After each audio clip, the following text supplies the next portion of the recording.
Good morning all of you. Last video के अंदर हमने डिस्कस किया था multiple allele. Today we are discuss about RH factor. अब जो अपना आरएच फैक्टर है, आरएच फैक्टर की डिस्कवरी किसने की थी वो देखते हैं। आरएच फैक्टर क्या है? Discovered by a Landsteiner and A S Wiener. कब की थी? 1940 के अंदर। अब जो अपना आरएच फैक्टर होता क्या है? अपना आरएच फैक्टर अपना क्या है? एक प्रोटीन है। ये प्रोटीन किस चीज को ट्रांसपोर्ट करेगा? अमोनिया ट्रांसपोर्टर होता है। Ammonia transporter. अब अपना आरएच फैक्टर किसके ऊपर प्रेजेंट होता है? आरबीसी के ऊपर प्रेजेंट होएगा। अब अपने पास क्या चीज प्रेजेंट होगी अपनी बॉडी के अंदर? एक क्या होती है? RBC, red blood cell. RBC के ऊपर क्या प्रेजेंट हो? आरएच प्रोटीन अगर प्रेजेंट हो तो उसको हम क्या बोलेंगे? RH positive. अब ये सारे के सारे अपने क्या है? आरएच प्रोटीन है। RH protein. अगर आरएच प्रोटीन आरबीसी की सरफेस के ऊपर अगर प्रेजेंट है तो उसको हमने क्या नाम दे दिया? RH positive. अगर आरबीसी के ऊपर सरफेस के ऊपर अगर अपने आरएच प्रोटीन क्या हो? अब्सेंट हो तो अपना वो क्या होगा? RH negative. समझ गई बात? अब आरएच फैक्टर जो अपना है होता क्या है वो देखते हैं। आरएच फैक्टर, जो आरएच फैक्टर है फर्स्ट टाइम किसके अंदर इंट्रोड्यूस हुआ था? आइडेंटिफाई किसके अंदर हुआ था? रेसिस फैक्टर भी बोलते हैं इसको। रेसिस फैक्टर जो अपना मंकी के अंदर फर्स्ट टाइम क्या हुआ था? ये आइडेंटिफाई हुआ था। RH factor is an inherited protein found on the surface of RBC. अब जो आरएच फैक्टर है अपना वो क्या है? रेसिस फैक्टर है, फर्स्ट टाइम मंकी के अंदर आइडेंटिफाई हुआ था। ये जो अपना फैक्टर कैसा है? इनहेरिटेड है। इनहेरिटेड प्रोटीन होता है ये एक तरीके से। इनहेरिटेड का मतलब क्या है? One generation to next generation के अंदर ये क्या होगा? ट्रांसपोर्ट होगा। अब ये इनहेरिटेड प्रोटीन है, कहां पे मिलता है? ये found on surface of RBC. अभी ऊपर हमने डिस्कस किया, अगर आरबीसी की सरफेस के ऊपर प्रेजेंट है तो उसको क्या बोलोगे? RH positive. अगर आरबीसी की सरफेस के ऊपर अगर अब्सेंट है तो क्या बोलोगे? RH negative. अब इसमें आरएच फैक्टर के अंदर नेक्स्ट पॉइंट देखते हैं क्या? The RH blood group system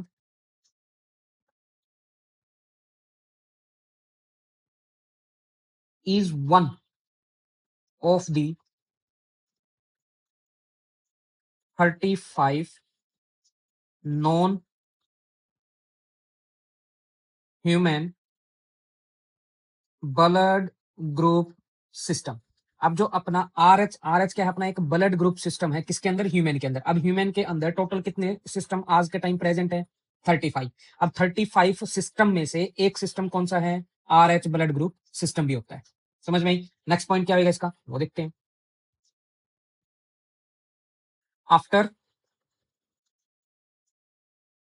ABO blood group system, it is the second most important system. अब अपने ह्यूमन बींग्स के अंदर एबीओ ब्लड ग्रुप सिस्टम के अलावा second most important blood group system कौन सा माना जाता है? आरएच फैक्टर माना जाता है। समझ में आई? नेक्स्ट पॉइंट देखते हैं। इन दिस सिस्टम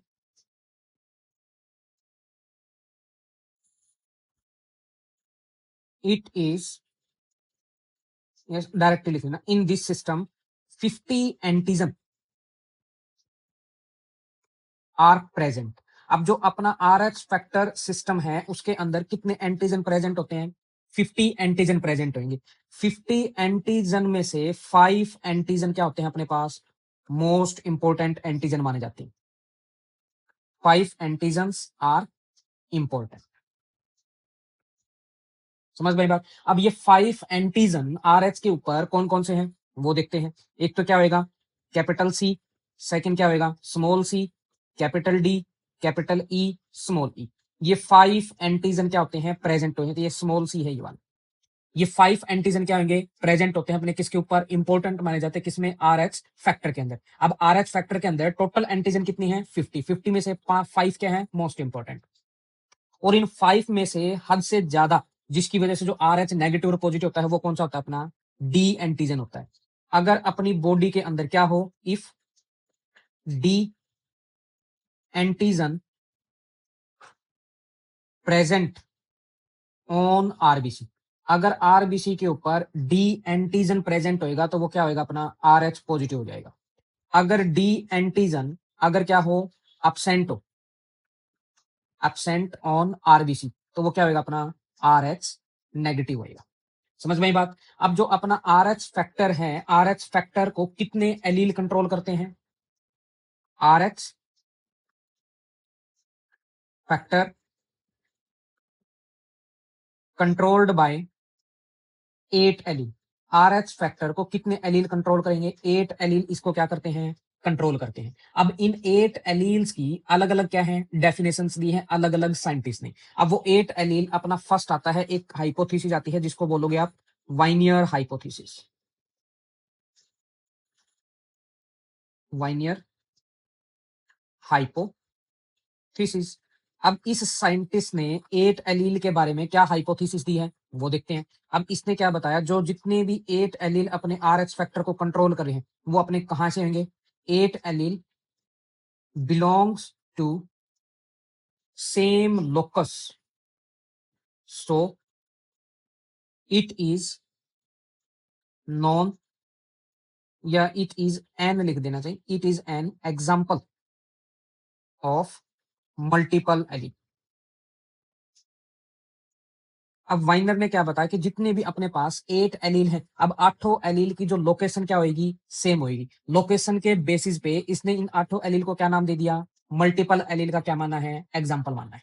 समझ में। अब एक इसमें सेकंड हाइपोथेसिस और आती है, उस हाइपोथेसिस को बोलोगे आप फिशर एंड रेस हाइपोथेसिस।